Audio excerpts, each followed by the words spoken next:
What's happening, everybody? Welcome to the channel. Thank you for tuning in. We're going to talk about the suspect who has been arrested in the double murder in Devil's Den State Park in Arkansas.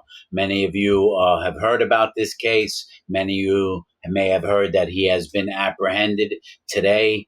The murders took place this past Saturday of two hikers in Devil's Den State Park. So they have, let me get into this case. There's something very important I want to bring up to you about this case in itself. A few very important facts that I need to bring up. But let me take you through the case a little bit. The suspect's name is Andrew James McGann. There's a picture of Andrew James McGann right there, age 28 years old, and he has pled. He has admitted to killing both Clinton and Amanda Brink. Yes, Clinton and Amanda Brink. Amanda Brink was a nurse. I'm not sure what Clinton Brink did for a living. Ages 43 and 41, I believe. And they were hiking in Devil's Den State Park with their two daughters, ages 7 and 9. And the two daughters are unharmed. They were uninjured, and they are currently safe, placed with family members after they were witnessed their parents get murdered. There has been no motive for this case as of yet. They have not found out why McGann did kill these two individuals. I do have some speculation on what I believe is one of two things. I believe that Andrew James McGann, either wanted to kill people that day, had a desire to kill people, had a fascination about killing someone, or he was looking for those children. He was looking to take those children and do something to those children, and the parents stopped this. The reason I say that is because there is some premeditation in this case. And the premeditation in the case is the fact that he covered his license plate with electrical tape or some form of tape, which they have the vehicle on camera leaving the scene, and the license plate was covered with tape.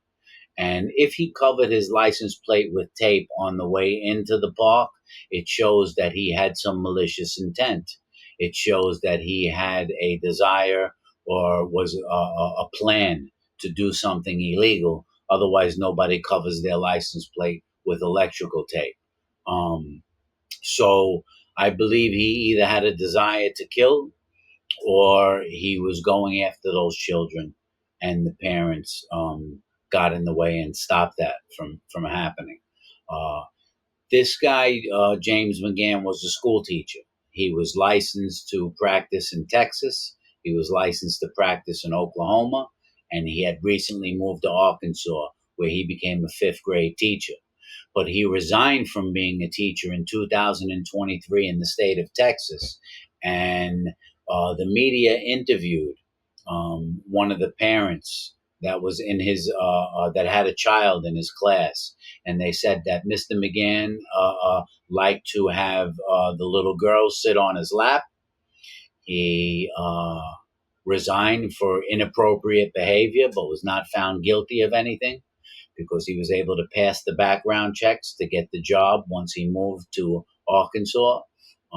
So he had no criminal history, but he did have a history of inappropriate behavior inside of the classroom, and moved to Arkansas and got the position as a fifth grade teacher.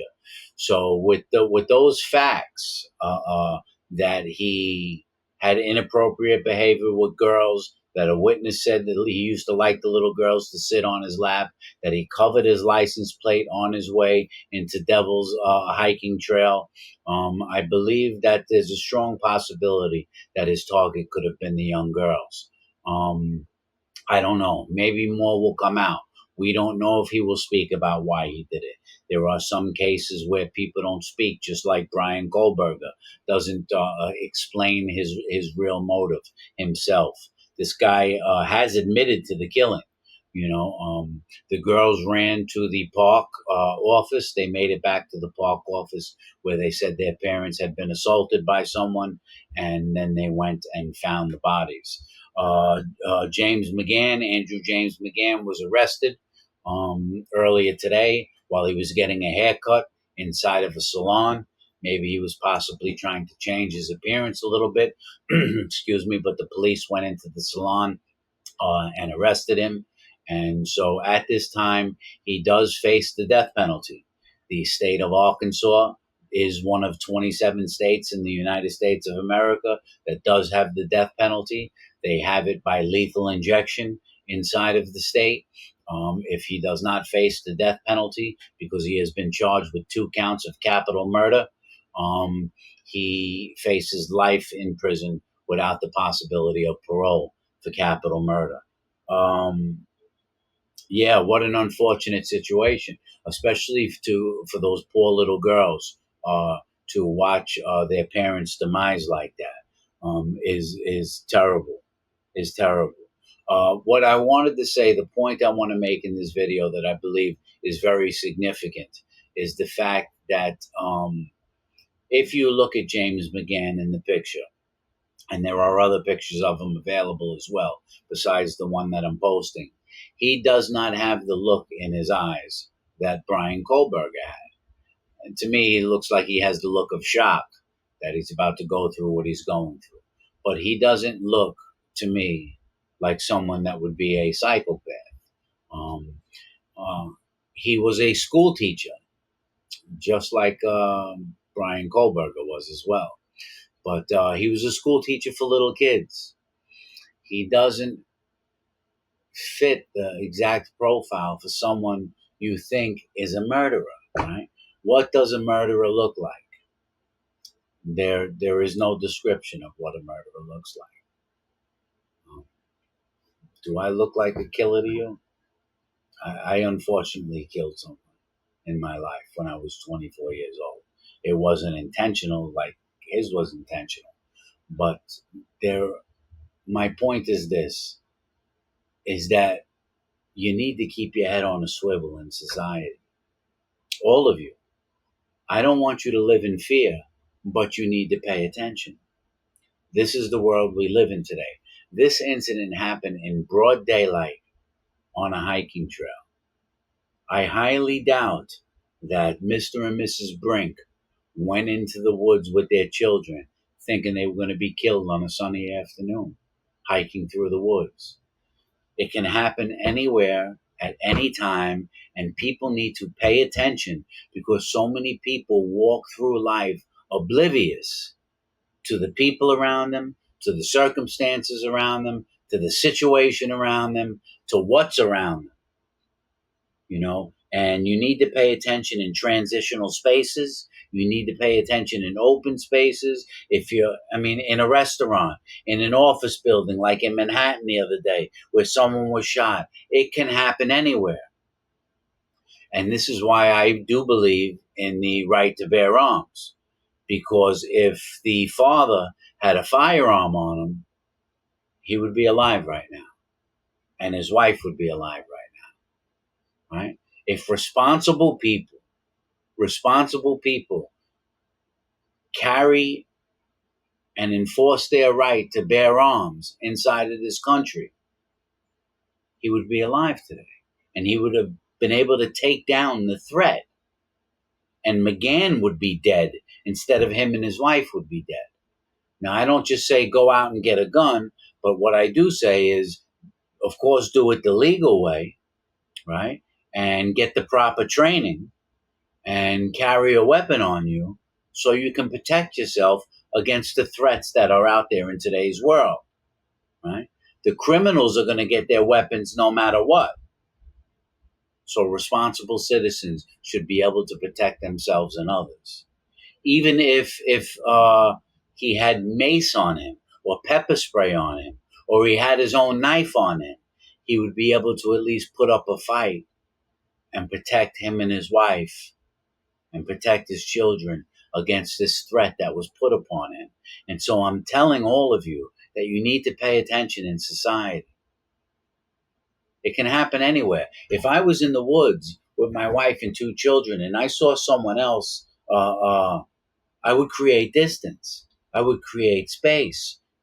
But I don't know the situation and how it unfolded.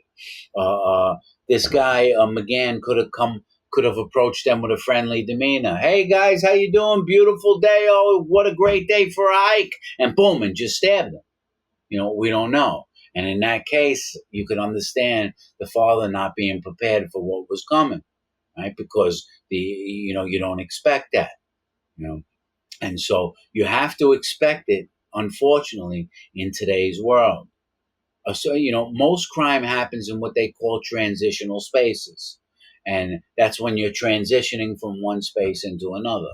When you're going from your car to the store. When you're going from the parking lot to the store. When you're going from your car to your house. When you're going from the bar to your car. It's in transitional spaces because people are usually lying in wait, and they catch you unexpected. This is why before you get out of your car, you look around. Before you get out, you take a look. When you get in your car, you lock the door right away. Because usually when you get in your car, the person opens the car door and comes in on you, right? And these are little things where you should always pay attention. When you're walking to your car, you should have your pepper spray in your hand. You should have your knife in your hand. If you have, it's just, I'm sorry, but this is the world that we live in. And now these children are going to have to live without their parents forever. Thank God he's caught. Thank God he's locked up. Thank God he's facing the death penalty, because this seems like a real heinous, unprovoked, planned attack. But as I said, he's apprehended, and you never know people. If you look at this kid, fifth grade elementary school teacher, you never know people. I've explained this to you in videos before, guys. When you look at someone, you're only looking at their body. You are not your body. Do you understand what I'm saying? You are inside of your body. The body is just a carrying case for who people are. I've gotten deep into this. This is, the body is just a carrying case for who you are. You don't know anyone's thoughts. You don't know your mother's thoughts. You don't know your spouse's thoughts. You don't know your best friend's thoughts. Your best friend in the world doesn't tell you what he's thinking. He tells you what he wants you to know. She tells you what she wants you to know, but she doesn't tell you what she really thinks about. People have some twisted thoughts, and they don't share them. Right? And all we see is the outside. All we see is the shell. We don't know what's going on inside of people, right? And you have to be careful. We'll talk about that another time. This is why they say the eyes are the window to the soul, because the eyes are the only thing that are inside our body. See, the eyes aren't actually part of the body. The eyes are inside your body. It's the only thing that's attached to the inside. And when you look in someone's eyes, you can tell a lot. If someone closes their eyes, you can't tell if they're happy, they're angry, they're sad, they're depressed. But if you look in someone's eyes, you can see a lot of emotion in there, and you can see a lot of things in there, because they're attached to what's going on inside of that body. This is not a psychology lesson right now. This guy is caught. He's off the street. Sadly, these two people are dead. And sadly, these two girls have to grow up without their parents. But my point of the video is to not be prepared, be conscious out there, people. Pay attention out there, people. Keep your head on a swivel, people. It's unfortunate, but that's the way it is. I'll talk to you guys later.